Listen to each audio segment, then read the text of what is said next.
जय जगन्नाथ नमस्कार। आसतु नजर पकईवा आज टॉप न्यूज अपडेट कौन सब रही किंतु ता पूर्व आपण मानक गोटे अनुरोध भिडियोटी संपूर्ण देखि सुचिंतित मतामत दिंतु। जो मैंने चैनल को प्रथम कर सब्सक्राइब करूँ एवं आसुवा बेल आइकन को प्रेस करूँ जहाँफल प्रत्येक नूतन भिडियोर नोटिफिकेशन आप सर्वप्रथम पाइपर। तेज आसतु नजर पकईवा आज प्रमुख खबर गुड़िक। आज प्रथम खबर मयूरभंज जिला सुलियापदा कादपाटिया ग्रामर रमेश हेम्ब्रम पक्षर माँ को शुद्धिक्रिया कार्य आगामी 17 तारिख में होगा संपादन करने प्रशासनर समस्त सहयोग कामना करा एक दाबीपत्र मंगलवार बारिपदा सदर उपजिलापाल कस्तूरी पंडा को एठारे कार्यालय प्रदान करा श्री हेम्ब्रम द्वारा उल्लेख कर माँ लक्ष्मी हेम्ब्रम गत अगस्ट 7 तारिख में परलोक हो आदिवासी परंपरा नाम हांडिया और मद परी निशाद्रव्य त्याग कर ग्रामवासी और बंधुबांधव सहयोग शव सत्कार कार्य सहित समस्त सामाजिक कार्य संपन्न करा किंतु एवं माँ शुद्धिक्रिया थिबारु एही कार्य हांडिया और मद परी निशाद्रव्य व्यवहार करा न गले शुद्धि कार्य करने को दिज्व नहीं बोली धमक दि जाउथिबारु श्री हेम्ब्रम अभियोग करछंती। एणु तांकर मौलिक अधिकार उपर सीधासलख आक्रमणात्मक पंथा अवलंबन करा पुलिस प्रशासन पक्षर समस्त सहयोग दिजापी श्री हेम्ब्रम दाबी कर। परवर्ती खबर मोरला ब्लॉक तथा बड़जामणी फांडी अधीन 12 माइल साप्ताहिक हाटरू मंगलवार सकाଳେ चाउल किणवाक आसिथिबा जैनिक व्यक्तिर बाइक चोरी होता नहीं बेतनोटी थाना अभियोग होती। सूचना मुताबक मोरला थाना अधीन मोहनपुर ग्रामर गणेश्वर बास्के नाम पंजीकृत ऑडी 11 0741 नंबर विशिष्ट मोटरसाइकेल नहीं संपर्क जनक निकटस्थ 12 माइल साप्ताहिक हाट को आसते तेबे 12 माइल स्कूल पाचेरी पाखरे गाड़ी हैंडल लॉक कर चाउल किणवा को जाइथिबा बेले फेरी आसवा बेलू आउ बाइक पाई नथिले।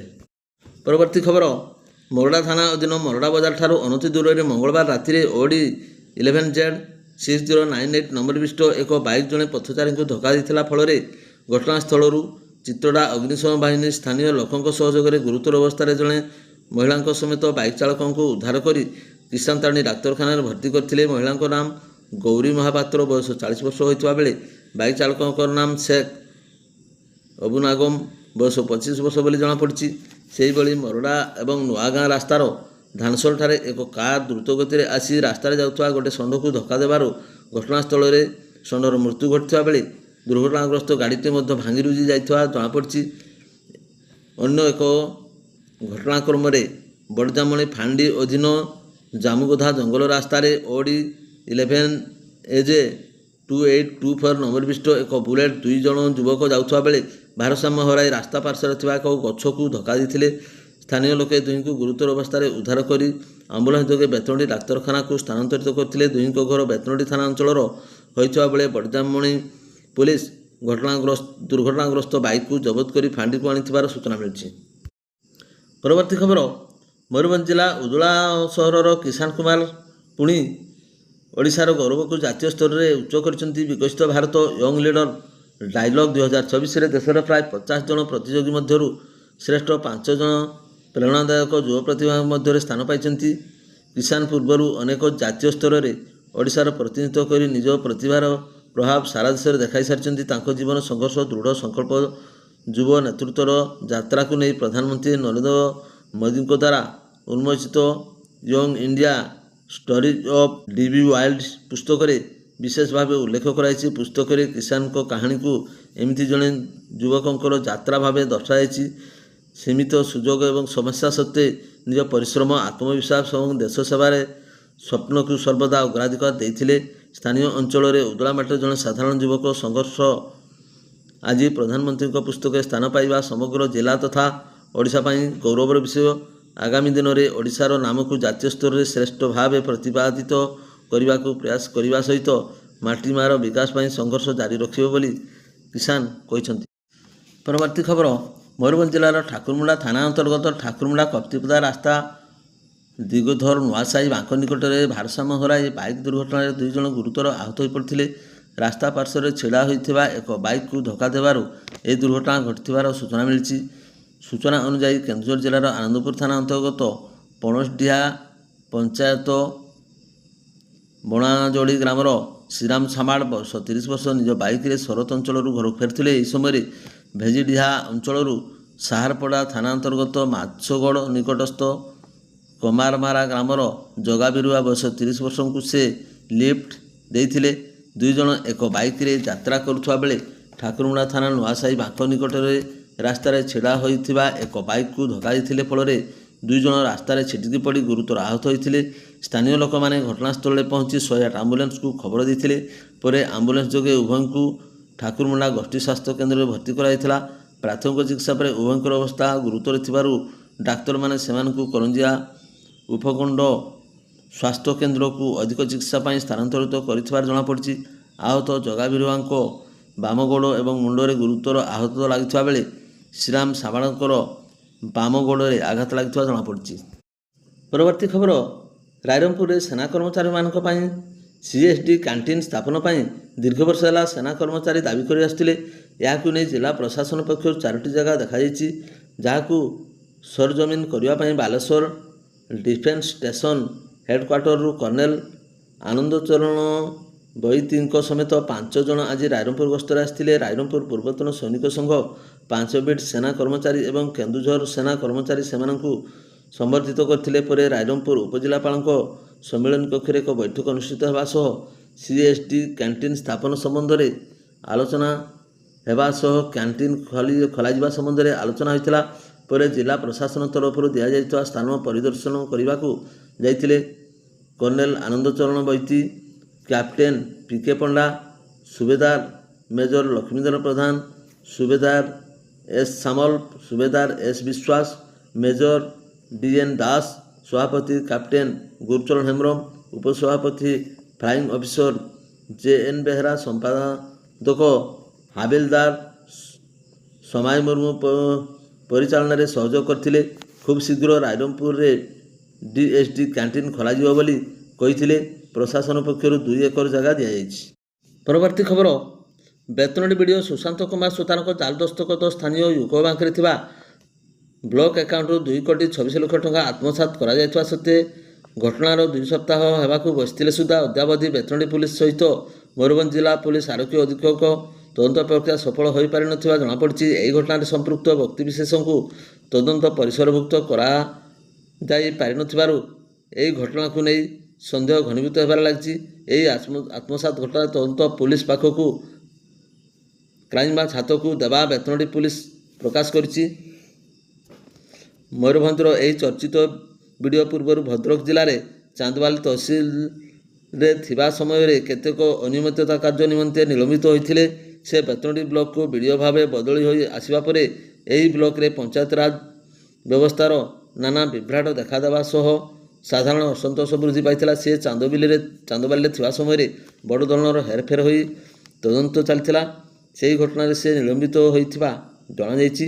ଏହି ହେରଫେର ତଦନ୍ତ ପରେ ରାଜ୍ୟ ସରକାରଙ୍କ ପକ୍ଷରୁ ତାଙ୍କୁ ରାଜସ୍ୱ ବିଭାଗ ପକ୍ଷରୁ ଆରଡିଏମ୍ଙ୍କ ଚିଠି ନମ୍ବର 15,756/24/24 ତାରିଖରୁ ଚାକିରିରୁ ନିଲମ୍ବନ କରାଯାଇଥିବା ଦକ୍ଷିଣାଞ୍ଚଳ ରାଜସ୍ୱ କମିଶନରଙ୍କ କାର୍ଯ୍ୟାଳୟରେ ଅବସ୍ଥାପିତ କରାଯାଇଛି। ୟୁକୋ ବ୍ୟାଙ୍କରୁ ବେତନଟୀ ବିଡିଓ ଦସ୍ତଖତ ଥିବା ଉଠିଯାଇଥିବାରୁ ଘଟଣାର ତଦନ୍ତ ଉପଯୁକ୍ତ ଭାବେ ହେଲେ ପ୍ରକୃତ ଘଟଣା ଲୋକଲୋଚନକୁ ଆସିବ ବୋଲି ଏବେ ଚର୍ଚ୍ଚା ହେଉଛି। ନିଲମ୍ବିତ ବିଡିଓ ଏବେ ବ୍ରହ୍ମପୁର ରାଜସ୍ୱ କମିଶନରଙ୍କ କାର୍ଯ୍ୟାଳୟରେ ତାଙ୍କ ମୁଖ୍ୟାଳୟ ଧାର୍ଯ୍ୟ କାହିଁକି କରାଗଲା ତାହାକୁ ନେଇ ମଧ୍ୟ ନାନା କଥା ଶୁଣିବାକୁ ମିଳୁଛି। ତାଙ୍କୁ ସରକାର 15/4/24 ତାରିଖରୁ ନିଲମ୍ବିତ କରିଥିଲେ ବି 28/4/24 ତାରିଖ ପର୍ଯ୍ୟନ୍ତ ଦାୟିତ୍ୱ ହସ୍ତାନ୍ତର ନ କରି କିପରି ନିଜ ପଦରେ ରହି ଆସୁଥିଲେ ଏବଂ ମୟୂରଭଞ୍ଜ ଜିଲ୍ଲାପାଳଙ୍କ କାର୍ଯ୍ୟାଳୟ ଜାଣିପାରିଲା ନାହିଁ ଅନେକଙ୍କୁ ଆଶ୍ଚର୍ଯ୍ୟ କରୁଛି। ଦୀର୍ଘ 13 ଦିନ ତାଙ୍କୁ କ'ଣ ପାଇଁ ଜିଲ୍ଲା ପ୍ରଶାସନ ସୁରକ୍ଷା ପ୍ରଦାନ କଲା ଏବଂ କାହା ପଛରେ ଏହାର ହାତ ରହିଛି ଏବଂ ୟୁକୋ ବ୍ୟାଙ୍କ ଶାଖାରୁ ବ୍ଲକର 2,26 ଲକ୍ଷ ଟଙ୍କା ବିଡିଓ ସୁଶାନ୍ତ କୁମାର ସୁତାରଙ୍କ ଜାଲ ଦସ୍ତଖତରେ ଟ୍ରାନ୍ସଫର ହୋଇ ଯିବା ଭଳି ଘଟଣାରେ ସନ୍ଦେହ ଘନୀଭୂତ ହେବା ସତ୍ତ୍ୱେ ପ୍ରଶାସନ ନୀରବ ଦ୍ରଷ୍ଟା।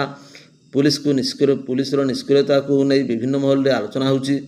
ଚାନ୍ଦବାଲି ସବ୍ ଟ୍ରେଜେରୀରେ 8,80 ଲକ୍ଷ ଟଙ୍କାର ଦୁର୍ନୀତି, ବେତନଟୀ ୟୁକୋ ବ୍ୟାଙ୍କରେ ଜାଲ ଦସ୍ତଖତରେ 2,26 ଲକ୍ଷ ଟଙ୍କା ଆତ୍ମସାତ ସାଙ୍ଗକୁ ବ୍ଲକର ବିଭିନ୍ନ କାର୍ଯ୍ୟାଳୟରେ ଅନିୟମିତତା ଉଚ୍ଚସ୍ତରୀୟ ତଦନ୍ତର ଆବଶ୍ୟକତା ରହିଛି ବୋଲି ବୁଦ୍ଧିଜୀବୀ ମହଲରେ ପ୍ରକାଶ ପାଇଛି।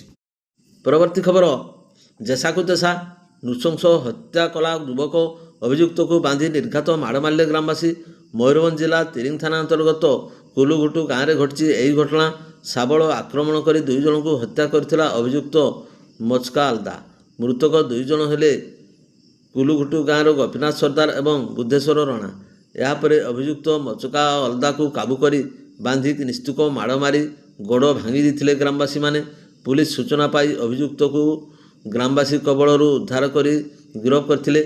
ଏହାସହ ଡାକ୍ତରଖାନାକୁ ଚିକିତ୍ସା ପାଇଁ ପଠାଇଥିବା ସହିତ ତଦନ୍ତ ଆରମ୍ଭ କରିଛି ପୋଲିସ। ତେବେ ଆଗକୁ କୌଣସି ପୂର୍ବ ଶତ୍ରୁତା ନଥାଇ ନିଶାସକ୍ତ ଅବସ୍ଥାରେ ହତ୍ୟାକାଣ୍ଡ ଘଟାଇଥିବା ଜଣାପଡ଼ିଛି। ପରବର୍ତ୍ତୀ ଖବର, ସନ୍ତାନକୁ ବଂଶର ଉଦ୍ଧାରକ ବୋଲି କୁହାଯାଏ। ସନ୍ତାନକୁ ବଞ୍ଚାଇବାକୁ ପିତାମାତା ସମସ୍ତ ସୁଖ ଏପରିକି ନିଜ ଜୀବନକୁ ମଧ୍ୟ ବାଜିରେ ଲଗାଇଥାନ୍ତି, କିନ୍ତୁ ସମାଜର ଏହାର ବିପରୀତ ମଧ୍ୟ ଦେଖିବାକୁ ମିଳେ।